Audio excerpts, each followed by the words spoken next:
और स्वागत है आपका नॉलेज हब में। और मेरा नाम है हिमांशु। तो जैसे कि आप लोगों को न्यूज़ मिल चुकी होगी कि एनटीए ने जो 18 जून को एग्ज़ाम कंडक्ट कराया था यूजीसी नेट का, उसको कैंसिल कर दिया है। ठीक है। सो उसके रीज़न यही दिया जा रहा है कि एग्ज़ामिनेशन कॉम्प्रोमाइज़ हुई है। अब कॉम्प्रोमाइज़ क्या हुआ है, क्या एक्चुअल डिटेल्स हैं, ये एनटीए ने किसी को भी नहीं बताया है। इनफैक्ट शायद उनको भी नहीं पता है, बट स्टिल उन्होंने एग्ज़ामिनेशन कैंसिल करने जैसा बड़ा डिसीजन ले लिया है on the lack of evidences. तो आपके पास एविडेंस भी नहीं है, उसके बाद भी आपने इतना बड़ा डिसीजन ले लिया है, जहाँ पे अराउंड 10 लाख बच्चे एग्ज़ामिनेशन देने आए थे। मैं भी एग्ज़ामिनेशन देने गया था, इतनी ज़्यादा हीट वेव थी, उसके बाद भी दूर दूर से बच्चे आए थे, अपनी हेल्थ को कॉम्प्रोमाइज़ करके, पैसे खर्च करके, ट्रैवल करके, जॉब से छुट्टी लेके, प्रिपेयर करके, कितना कुछ बंदा सेक्रीफाइस करता है एग्ज़ामिनेशन देने के लिए। और ये लोग उसको कैंसिल करने के लिए एक मिनट भी नहीं सोचते। 24 घंटे पूरे नहीं हुए थे, बच्चा पेपर दे के अपने घर भी वापस नहीं आए थे कुछ, तो एग्ज़ामिनेशन कैंसिल करने का डिसीजन आ गया। ठीक। सो काफ़ी डिसहार्टनिंग था, काफ़ी ज़्यादा शॉकिंग था। मेरे को भी काफ़ी अजीब लगा ये देख के कि यार ऐसे कैसे हो सकता है। आपने इन्वेस्टिगेशन एटलीस्ट होना चाहिए ना, कि कॉन्क्रीट एविडेंसेस हैं, उसके बाद आप कैंसिल करोगे तो सेटिस्फैक्शन भी रहती है बच्चों के अंदर भी कि हाँ यार ये वजह थी। अब जिन लोगों ने जेन्युइनली मेहनत की थी, जिनके मार्क्स आए थे अच्छे, अब जैसे दिसंबर में मैंने एग्ज़ाम दिया था तो मेरे मार्क्स आए थे 234। उस समय मेरा फर्स्ट अटैम्प्ट था, और उस टाइम अगर ये एग्ज़ामिनेशन कैंसिल कर देते तो मेरे पे कितनी ज़्यादा गंदी बीत थी। तो ऐसे ही करके कई सारे बच्चे इस बार भी थे जिनके काफ़ी अच्छे मार्क्स आ रहे थे, और उनका भी उनको लगता था कि जीआरएफ हो जाएगा, नेट हो जाएगा, और ये एग्ज़ामिनेशन कैंसिल करने का ऐसा डिसीजन ले लिया गया है by the side of the NTA, जो कि प्रॉपर रीजंस के बेसिस पे भी लिया गया है, बस अपनी ही इच्छा से ले लिया। अरे भाई, आपको जब एक दिन में पता लग गया कि करप्शन हो गया, स्कैम हो गया, कॉम्प्रोमाइज़ हो गया एग्ज़ामिनेशन, तो आपको पोस्टपोन कर देना चाहिए था। कुछ हिंट तो पहले से भी होंगे, रैंडम वीडियोस आ रही थी यूट्यूब के ऊपर कि भाई एग्ज़ामिनेशन पेपर गॉट लीक, ये सब चीज़ें। तो आपको भी कुछ आइडिया होगा ही, जब आपने 24 घंटे के अंदर तक डिसीजन ले सकते हो तो पोस्टपोन कर देते, कोई इशू नहीं था। बच्चे बल्कि और ज़्यादा अप्रिशिएट ही करते डिसीजन को। बट कैंसिल करने का, वो भी 24 घंटे के अंदर, कोई पॉइंट ही नहीं है। एग्ज़ामिनेशन कराना मजाक बना के रख दिया है पूरी तरीके से, बच्चों का अलग मजाक बना दिया है। और बच्चों के साथ जुड़े होते हैं इमोशन, सेंटीमेंट, उनके फैमिलीज़ के भी। घर आके काफ़ी ज़्यादा चीज़ें होती हैं जिसको बच्चों को आंसर देना पड़ता है, एक अकाउंटेबिलिटी होती है, एक रिस्पॉन्सिबिलिटी होती है। इतना ईजी नहीं है इस एज में तैयारी करना, एग्ज़ाम देकर आना, और फिर ये सोचना कि एग्ज़ाम कैंसिल हो जाएगा यार, फिर मेहनत ही क्यों कर रहे हैं बैठ के। आप उस प्रोसेस के ऊपर ही ट्रस्ट नहीं कर सकते, लेजिटिमेसी ही नहीं है उस चीज़ की। जैसे कि हमारे पॉलिटिकल साइंस में एक कॉन्सेप्ट है लेजिटिमेशन का। अगर हमारे वोटिंग सिस्टम का, इलेक्ट्रल मशीनरी पे ऊपर से लेजिटिमेसी एक बार हट गई, तो सोचो कंट्री के अंदर सिविल वॉर स्टार्ट हो जाएगी। क्योंकि हम मान के बैठ जाएंगे जो इलेक्टेड गवर्नमेंट है वही लेजिटिमेटली इलेक्टेड नहीं है, प्रॉपर तरीके से नहीं आई है, तो फिर कौन ट्रस्ट करेगा उनकी बनाई पॉलिसीज़ पे, कैसे वो इन्फोर्स करेंगे लॉ एंड ऑर्डर को। इसी तरीके से इस तरीके की एजेंसी जो एग्ज़ामिनेशन कंडक्ट करा रही हैं, जिन पे बच्चे इतना ज़्यादा अपना कॉन्फिडेंस रखते हैं, इतनी मेहनत करते हैं, सब कुछ छोड़ के अपनी लाइफ को ऑलमोस्ट सेक्रीफाइस ही करते हैं, 20s में बैठे हुए हैं, सब कुछ छोड़ के पढ़ाई कर रहे हैं, और उधर कोई तरीके की क्रेडिबिलिटी ही नहीं है एग्ज़ामिनेशन की। तो कल को जाके बच्चा मेहनत किस बेसिस पे करेगा, क्या कह के खुद को मोटिवेट करेगा कि भाई चल ठीक है तू पढ़ ले बैठ के, बाकी तेरे दोस्त बाहर घूम भी रहे हैं, कोई इशू नहीं है, तू पढ़ ले। इसलिए पढ़ेगा कि मैं एग्ज़ाम दे के आऊँगा, फिर एग्ज़ाम कैंसिल हो जाएगा, और इतनी ज़्यादा कैजुअली एंटी कह देगा एग्ज़ाम कैंसिल। ऐसा नहीं होता भाई, कुछ तो आपको सोचना पड़ेगा। चलिए ठीक है।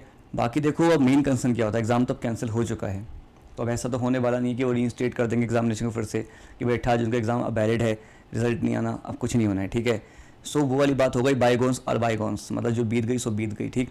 तो ठीक है। हाँ, अब आपके पास ऑप्शन ये भी है कि आप प्रोटेस्ट भी कर सकते हो। कई बच्चे डिमोटिवेट होकर भी बैठ गए होंगे, जो कि काफ़ी ज़्यादा जायज़ है, क्योंकि हमारा कोपिंग मैकेनिज़्म है, जब बहुत बड़ी दिक्कत होती है तो हम थोड़ा सा साइड बैक में चले जाते हैं, थोड़ा स्ट्रेस हो जाता है, डिप्रेशन हो जाता है, तो 4 दिन 5 दिन 6 दिन नहीं किसी से पढ़ाई हो पाती है। ठीक है। और पढ़ाई ऐसे में करनी भी नहीं चाहिए, कोई पॉइंट भी नहीं बनता अपने आप को पुश करने का। उससे वो चीज़ क्या होगा, एक तरीके से काउंटर फायर कर देती है, उसका कोई फ़ायदा नहीं है। तो 4-5 दिन लीजिए, समझिए, थोड़ा सा अपने आप को, माइंड को रिलैक्स कीजिए। थोड़ा ठीक है, कुछ भी नहीं हो पा रहा, तब भी उसको एक्सेप्ट करो। सोचो कि हाँ ठीक है सब बेकार हो गया, स्टिल एक्सेप्ट कर लो, हाँ ठीक है भाई सब बर्बाद हो गया, बट मैं दोबारा से खड़ा होकर लड़ूंगा या लड़ूंगी। ये वाला एटीट्यूड होना चाहिए। ये मान के चलिए ना कि आप चौथी बार फेल हो गए, 5वीं बार फेल हो गए, बट छठी बार फिर से आप खड़े हो गए लड़ने के लिए, तो देखो यार जीतेगा तो वही जो फील्ड छोड़ के नहीं भागेगा। बाकी जो फील्ड छोड़ के चला जाएगा तो उसके पास तो कहने की 100 बातें होंगी कि मैं इसलिए चला गया, इसलिए चला गया, बट वो जीत तो कभी नहीं पाएगा। तो ऐसे ही मान लो कि एक आपकी ये स्ट्रगल की एक जर्नी का एक छोटा सा इवेंट है, जिसको कल जाके आप बताया करोगे कि यार देखो हमने तो तब भी नहीं हार मानी थी, जब हमारा अच्छा स्कोर होने के बाद भी एग्ज़ाम कैंसिल हो गया, स्टिल हमने दोबारा पढ़ाई करी क्योंकि हमारा अच्छा स्कोर था, तो उसका मतलब हमारी अच्छी नॉलेज भी थी। तो मान के चलिए ना, आपके पास 90% तो ऑलरेडी बेस बना हुआ है। ठीक है। हाँ कह सकते हैं 10% आप लक्की भी रहे होगे कि आपके मार्क्स अच्छे आ गए, क्योंकि काफ़ी कुछ पढ़ा हुआ आ गया और 10% हो गया। तो इस लक को आप 10% का आप कंपनसेट कर सकते हो कैसे, आगे जो 1 से 1.5 महीना हमको मिलने वाला है, ठीक है, उस 1.5 महीने में हम और अच्छे से पढ़ाई करके इस लक को कंपनसेट कर सकते हैं। तो 90% नॉलेज हमारे पास ऑलरेडी है, और जो पार्ट हमारे मिसिंग थे उसको हम यहाँ पे अब पढ़ के कंपनसेट कर लेंगे। तो देखिए वही हम बात कर लेते हैं एक बार कि हमें किस किस जगह पे फोकस करना चाहिए और क्या हम इस क्वेश्चन पेपर से सीख ले सकते हैं, ठीक है। अब ऐसा मान के चलिए 18 जून का पेपर एक तरीके से आपका बहुत ही ऑल इंडिया लेवल पे मॉक टेस्ट था। जैसे किसी कोचिंग इंस्टीट्यूट ने एक मॉक टेस्ट कराया था जिसमें इतने सारे बच्चे अपना टेस्ट देने गए थे और परफॉर्मेंस इवेल्युएट करेंगे और उसके अकॉर्डिंगली अपनी जो है आगे की स्ट्रेटेजी को बनाएंगे कि कैसे हमें अब आने वाले एग्जाम में बैठना है, जिससे कि जो गलती अभी हो गई है वो गलती भी आगे जाके नहीं हो, ठीक। तो थोड़ा देख लेते हैं। सबसे बड़ी बात तो हमारा जो मेन पेपर है पॉलिटिकल साइंस का, और फिर हम बात कर लेंगे अपनी पेपर 1 की, ठीक है। तो पहले पेपर 1 की बात कर लेते हैं। पेपर 1 जो कॉमन है और काफ़ी इंपॉर्टेंट है। देखो आज के टाइम में किंग मेकर जो है ना, ये नीतीश कुमार है, पेपर 1 जो है, ठीक। तो ठीक है, पेपर 2 तो सब पढ़ के जा रहे हैं, अच्छे नंबर भी आते हैं, ज़्यादा नंबर लाने पड़ते हैं, उसका ज़्यादा डोमिनेशन है, वेटेज ज़्यादा है, बट स्टिल पेपर 1 के बिना आप अपना JRF नहीं कर सकते, और नेट में भी दिक्कतें आ जाएंगी। अब तो जैसे कट ऑफ जाने वाली हैं, बच्चे पेपर होकर आ रहे हैं काफ़ी ज़्यादा, ठीक। तो देखो इसमें इस बार मैं देखा था कि DI का जो पैटर्न है ना, वो देखो यार थोड़ा सा अच्छा होता जा रहा है। मतलब ये होता जा रहा है कि आपकी अंडरस्टैंडिंग DI को लेकर अच्छी होनी चाहिए। और दूसरी बात आप ये भी ध्यान रखना कि 2023 की दिसंबर में भी DI अच्छी आई थी लेवल में, और इस साल भी DI काफ़ी बढ़िया आई थी, और सबसे बड़ी बात है लेंदी आई थी, ठीक है। वो लोग चाहते हैं कि आप अपना स्टार्टिंग का 1 घंटा DI में घुसा दो। ये बहुत ही ज़्यादा अच्छी साइकोलॉजिकल स्ट्रेटजी है एग्जामिनेशन सेट करने वालों की, कि आप स्टार्टिंग के 5 क्वेश्चन बच्चों को ऐसे उठा के दो जिसमें बच्चा पूरी तरीके से डिमोलाइज हो जाए, और आगे के 145 क्वेश्चन के लिए ना तो उसके पास टाइम बचेगा फिर, और ना उसके पास इतनी मोटिवेशन बचेगी।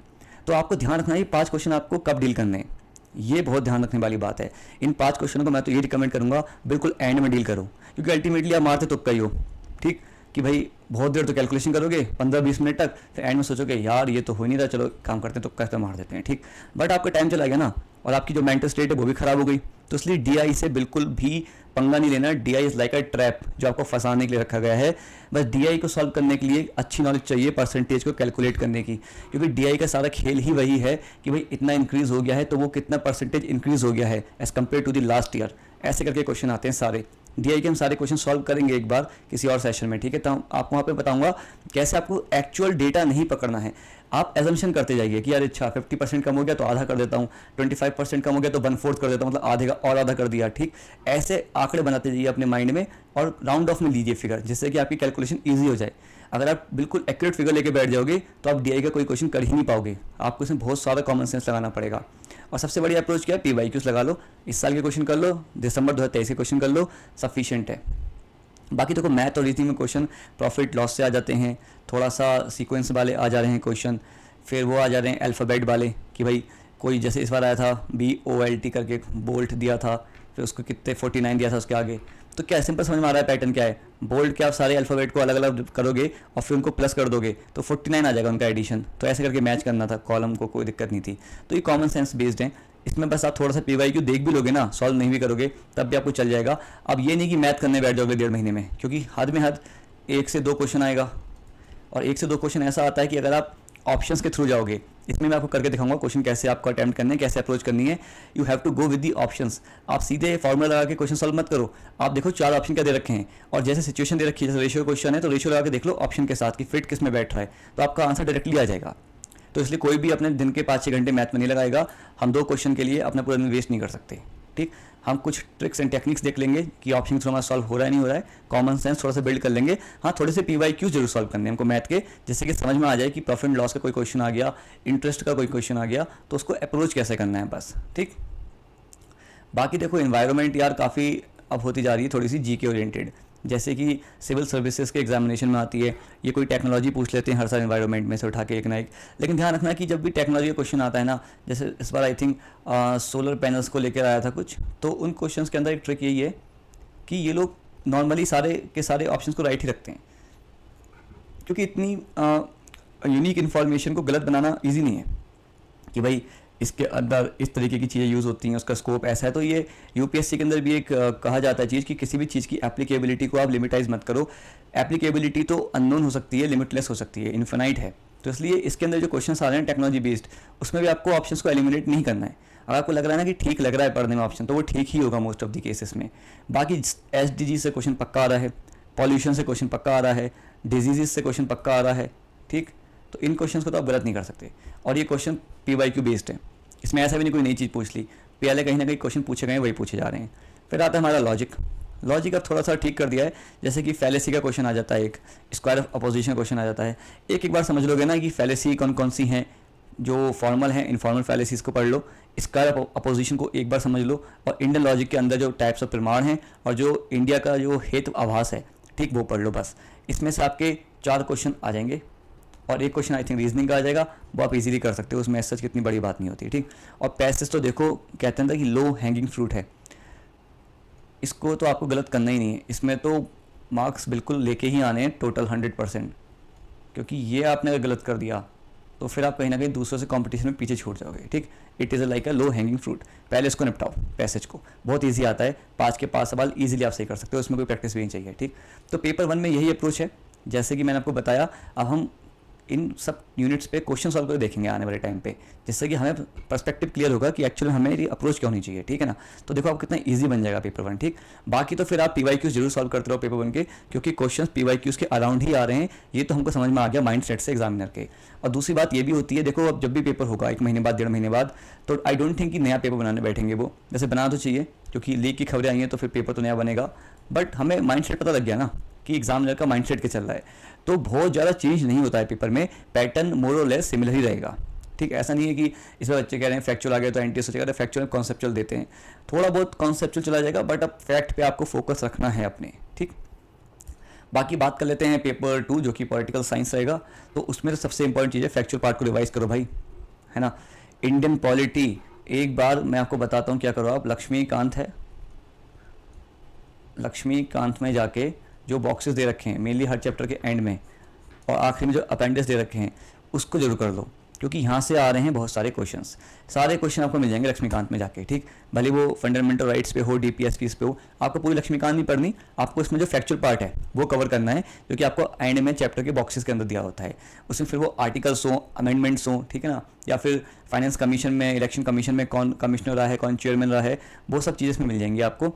बाकी इंटरनेशनल इवेंट्स में आप क्या करो ना, कहीं से इवेंट्स जो हो रहे हैं इंटरनेशनल रिलेशन के अंदर वो पढ़ लो, मेजर इवेंट्स कोल्ड वॉर के टाइम में कौन कौन से हुए थे, कौन से इंस्टीट्यूशन कब हुई थी, कौन सा वाला एग्रीमेंट ट्रीटी किस ईयर में हुई थी, ठीक है ना, क्योंकि इसमें मेनली ईयर पूछ रहे हैं और ईयर के साथ पूछ रहे हैं क्रोनोलॉजी में लगाने के लिए।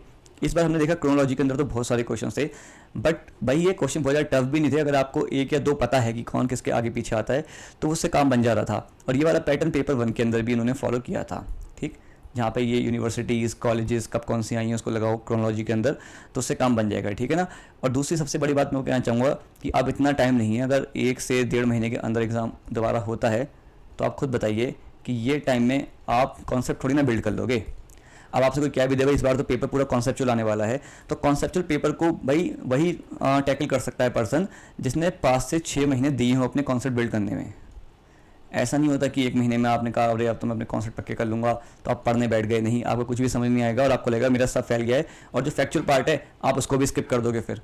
इसलिए अब सबसे ज़्यादा प्रैक्टिकल अप्रोच यही होगी, आने वाले 1-1.5 महीने में आप फैक्ट को कवर कीजिए, पेपर 1 पे बहुत ज़्यादा फोकस कीजिए, और जो मैंने आपको छोटी छोटी बातें बताई हैं इसको बिल्कुल इग्नोर मत करना, ठीक। कॉन्सेप्चुअल पार्ट पर अगर फोकस करना है तो दिसंबर के लिए अगर आप प्रिपेयर कर रहे हैं, दिसंबर में एग्जाम देना है, तो फिर try to give more weightage to the conceptual part अगले 3 महीने के लिए, और फिर आखिरी के 2 महीने में फिर से आपको फैक्ट ही पढ़ने हैं। एग्जाम से पहले 1.5 महीने हमेशा फैक्ट ही पढ़ने होते हैं, और ये गोल्डन रूल है किसी भी एग्जामिनेशन का, फैक्ट कभी भी पहले नहीं पढ़ने होते हैं, ठीक, क्योंकि आपको याद भी नहीं रहेंगे, मैं कहता हूँ हमेशा से। तो इस वीडियो में हमने देख लिया कि what should be our approach and strategy for the next 1 to 2 months, ठीक है, तो एग्जामिनेशन कंडक्ट नहीं हो जाता रीटेस्ट। और बाकी देखिए इस समय ये कहना तो बहुत ही बेवकूफ़ी वाली बात होगी कि मन छोटा मत कीजिए, देखो मन छोटा होने वाली बात हुई है, मन दुखी भी रहेगा, होने दो मन दुखी रहो, कोई दिक्कत नहीं है, 5 दिन दुखी रह लोगे हद में हद, उसके बाद फिर से अपने आप को ऑर्गेनाइज वे में पढ़ना स्टार्ट करो, टारगेट लेकर आओ, अपने आप आपका माइंडसेट पॉजिटिव हो जाएगा। जब पढ़ोगे ना बैठ के सुबह से लेके अच्छे से बढ़िया करके, तो ऑटोमेटिकली आपको एक रूट मिल जाएगा, एक पाथ मिल जाएगा कि हाँ भाई मेरे पास टारगेट है, अगर पिछली बार मैं 200 नंबर स्कोर कर रहा था, मेरे को 225 मतलब 226 230 स्कोर करने हैं, ऐसे करके अपने आप को टारगेट लेके आओ, ठीक। सो बाकी कोई ज़्यादा टेंशन नहीं लेनी है, ज़्यादा सोचना भी नहीं इस बारे में। अब हम इस बार एक बार देख लेंगे इस बार के जो क्वेश्चन आए थे उसमें, जैसे मैथ के क्वेश्चन हैं, DI के हैं, उसमें किस तरीके से हम कॉमन सेंस के बेसिस पे भी क्वेश्चन को सॉल्व कर सकते हैं। तो उससे आपको एक पर्सपेक्टिव बनाने में मदद मिलेगी कि हाँ ठीक है, हर चीज़ को बहुत ज़्यादा नहीं चेस करना है, कुछ चीज़ों को हमें ऊपर से करके निकल जाएंगे फटाफट, ठीक। सो बाकी ऑल दी बेस्ट, अपनी प्रिपरेशन को कंटिन्यू रखिए और जल्दी से फिर 3-4 दिन का टाइम लेके अपनी प्रिपरेशन को रीस्टार्ट कर दो, क्योंकि कंपटीशन बढ़ना ही है, कम नहीं होना है। और जो बच्चे एग्ज़ाम देने आ रहे हैं वो फिर से भाई देखो तैयारी करके ही आएंगे, तो इसलिए बिल्कुल भी पीछे नहीं रहना किसी से, बढ़िया करके लग जाइए।